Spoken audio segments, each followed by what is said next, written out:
Hello అండి. Evening స్నాక్స్గా బియ్యపిండి పెరుగు సుజీ రవ్వతో స్నాక్స్ చేయబోతున్నాను.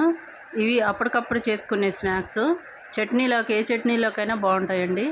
ఇక్కడ నేను కప్పు బియ్యపిండి, అరకప్పు బొంబాయి రవ్వ, ఉల్లిపాయలు, పచ్చిమిర్చి, 2 పచ్చిమిరపకాయలు తీసుకోవాలి.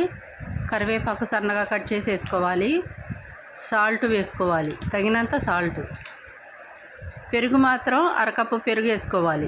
తర్వాత ఈ మిశ్రమాన్ని బాగా కలుపుకోవాలి. ఇక్కడ నీళ్లు కానీ నూనె కానీ వాడట్లేదండి, కేవలం పెరుగుతోనే కలిపేసుకోవాలి. 2 నిమిషాలు మూత పెట్టి పక్కన ఉంచుకోవాలి. ఇప్పుడు పిండి నానిపోయింది.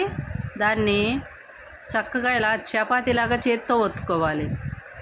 ఇట్లా రౌండ్గా చపాతీ ఒత్తుకున్న తర్వాత చాకుతో ఇలాగా కట్ చేసుకోవాలి.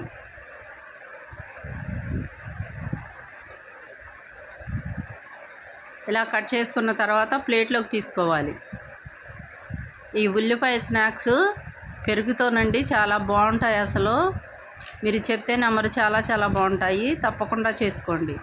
ఈ విధంగా అన్నీ రెడీ చేసుకొని తర్వాత అట్లు పెనం పెట్టుకొని దాని మీద ఆయిల్ రాసుకొని ఈ స్నాక్స్ని వేసుకొని బాగా ఎర్రగా వేయించుకోవాలి. 2 వైపులా సిమ్లో పెట్టి కాల్చుకోవాలి.